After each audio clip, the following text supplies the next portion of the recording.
This is the second of 3 lessons dedicated to human rights violations.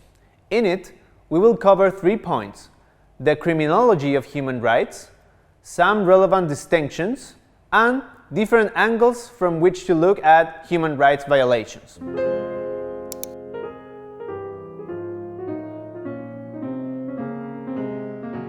The field of human rights pertains to the realm of what ought to be. Human rights violations, however, belong to the sphere of what actually is. This distinction echoes that of criminal law versus criminology. Criminal law is filled with normative mandates, such as you must not kill, torture, arbitrarily discriminate, etc. Criminology, on the other hand, studies the reality of crime and criminals. Thus, it is a social science, albeit intimately related to criminal law, which is a normative discipline. The study of the reality of human rights violations, therefore, is a kind of criminology of human rights. The experts in this field are not academics, but human rights organizations, whether broadly focused international ones, such as Amnesty International or Human Rights Watch, or else organizations whose scope of work is regional, national, or thematic. Certainly, academics avail themselves of the findings and expertise of all these organizations, but they are the ones with the hands-on knowledge.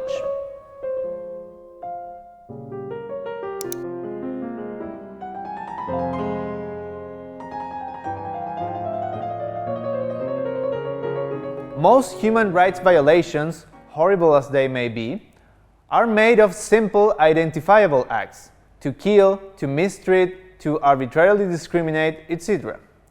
There are, however, human rights violations that consist of a set of acts, some of them certain, some not. They are usually unified by a given motivation. 3 of them stand out in recent decades. This egregious crime implies the perpetration of killings and other attacks committed with the intent to destroy, in whole or in part, a national, ethnical, racial, or religious group as such. This violation consists of the abduction or detention of a person by the state, followed by a refusal to acknowledge his or her deprivation of liberty, or by a concealment of the facts, which place such a person outside the protection of the law. Although a particular motivation is not required, in practice, the intention is, as a rule, to eliminate a person or persons while avoiding accountability for the crime. This violation presupposes a number of illegal acts to force the removal of ethnic or religious groups from a given territory with the intent of creating a territory inhabited by people of a homogeneous or pure ethnicity, religion, culture, and history. It is similar to genocide, except that the intention is the removal of a certain group, not its annihilation.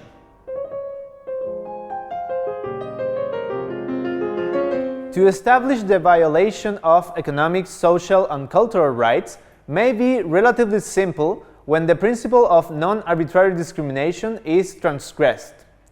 For instance, if a public policy on education, health, or housing is designed or applied so as to benefit a given religious or political group over others, there is a situation of arbitrary discrimination. Indeed, the prohibition of arbitrary discrimination is common to all human rights.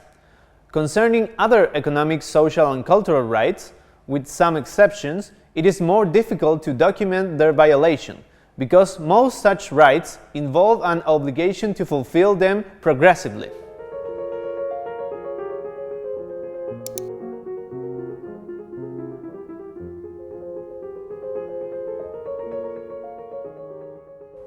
Violations may respond to a policy of repression designed to achieve political power, maintain it, and suppress all forms of political opposition.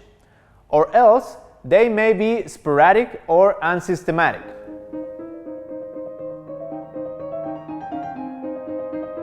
Human rights violations may be centralized, that is, they are in charge of a special state agency, usually answerable directly to the head of state. Else, they may be decentralized and conducted by a variety of agencies or groups.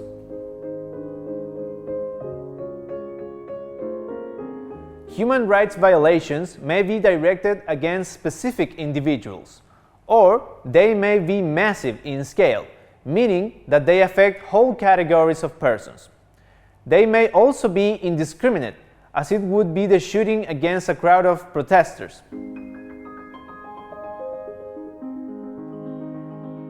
Human rights violations may take place in the context of an elected constitutional government. More often, however, they happen under authoritarian or dictatorial regimes. They may also occur either in time of peace or in time of an armed conflict, internal or international. In some cases, the context is one of severe weakening of the power of the central governments and the dominance of armed bands or of warlords. It is also frequent that human rights violations come about in a climate of intense political, religious, or racial polarization.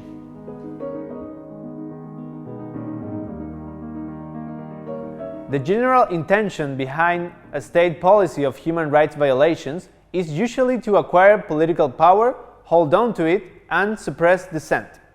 More specifically, such general motivation may have a specific political, religious, or racial component.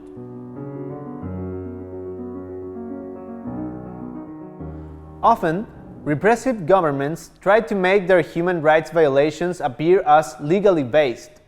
To that end, they may declare a state of siege in the country or establish other forms of emergency rule.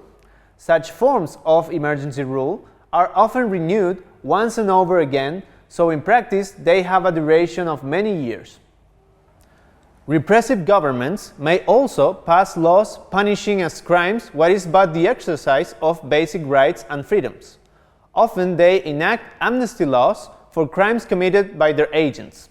Further, they may set up military courts or otherwise prevent the functioning of an independent judiciary. It is also common that repressive governments attempt to cover up their human rights violations. To that end, they may intervene whatever independent media may exist in the country, or they may count with the complicity of subservient or corrupt media. Please don't forget to visit our website mookchile.com, and we kindly invite you to watch the next class of this course.